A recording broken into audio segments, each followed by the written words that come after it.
On s'appelle? Allô? Bonjour, mes nombreux enfants. Je dis d'abord aux enfants, mais je suis tellement... Mes deux filles ont déjà exprimé la joie que nous avons aujourd'hui. Je vais vous raconter une histoire. Moi, je suis arrivée au Brésil en 1982. Donc, je suis arrivée à 29 ans. Aujourd'hui, j'en ai 72. Mon mari est venu par le programme dont Kevin a parlé. Sauf qu'il y a deux programmes. Il y a le programme PEC-G et il y a le programme PEC-PG. Mon mari est venu faire le doctorat en sciences à l'Université de São Paulo et il m'a appelé aussi avec l'intention que nous puissions aussi évoluer ici.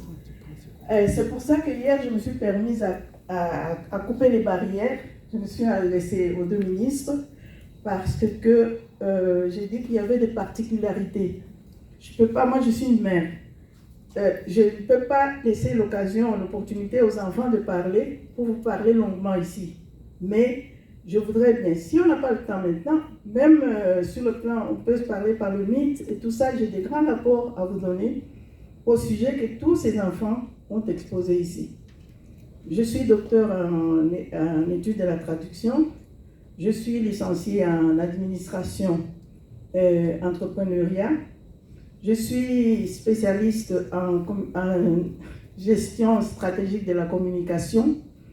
Je suis master en critique culturelle.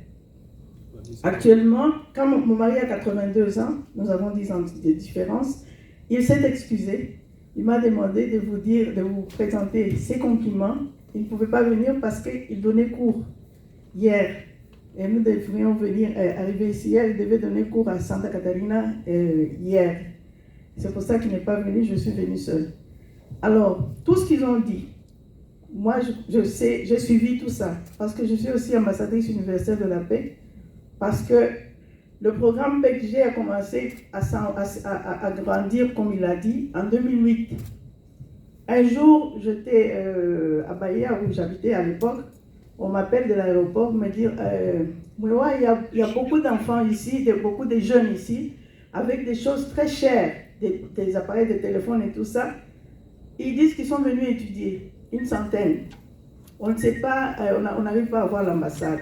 Parce que, à part ça, je suis la plus vieille engagée locale de l'ambassade, ensemble avec ce monsieur que je félicite, qui est resté avec, à un certain moment, on a fermé l'ambassade. Je mélange un peu les choses parce qu'on est pressé. On a fermé l'ambassade et toutes les histoires de l'ambassade sont restées chez eux, chez ce couple. L'épouse, elle est secrétaire avec les prêtres salésiens. Et le mari, il est fonctionnaire de l'État congolais. Il est venu ici comme avec le passeport bleu, hein, c'est bleu. Non, le service. Fonctionnaire du gouvernement. Bon, alors toutes les affaires de l'ambassade, parce qu'on était expulsés, étaient chez eux. Dans leur appartement, on n'arrivait pas à entrer. Oui, ça. On n'arrivait pas à entrer. Donc tout ça, je vais traiter avec Madame l'ambassadeur qui est là. Je suis très fière comme elle est là.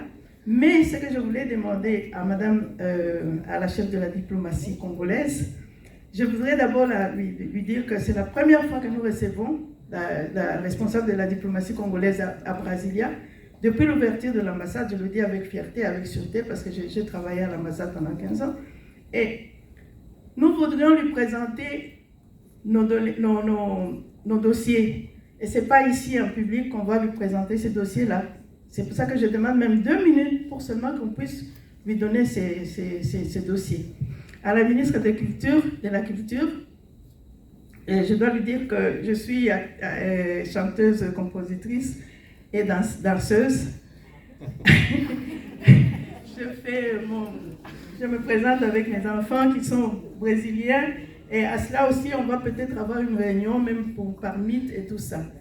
Juste, je voulais donc renforcer toutes les demandes qu'ils ont faites. Et surtout sur la prise en charge. Il y a quelqu'un qui a parlé des morts, des Goyas. Oui, nous avons un cas que je veux parler avec l'ambassadeur après, qui est très grave, ou qui est suspendu. L'idée est d'avoir un avocat, mais tout ça, l'ambassadeur vient à peine d'arriver, donc beaucoup de doléances, ça sera avec elle qu'on va traiter. Merci beaucoup. Merci à l'ambassadeur, la représentante du président. J'ai un message pour le président. Je suis ambassadrice universelle de la paix et je fais partie de l'Université de la paix dans le monde. Et à la dernière réunion qu'on avait eue des universités de la paix, on m'avait remis une statuette de la paix que je devais remettre en main au président. Quand le président est venu ici, à Bénin, moi et mon mari, nous étions à Kamina parce que nous sommes professeurs à l'université de Kamina au Congo. À l'époque, on n'avait pas des enseignements en ligne, donc on était à Kamina. C'est pour ça qu'on n'est pas allé. Mais à une autre opportunité, comme maintenant il y aura cette semaine, j'espère que nous pourrions aller pour que je remette la statuette de la paix à notre président, si c'est possible. Merci beaucoup. Merci, Maman Moë.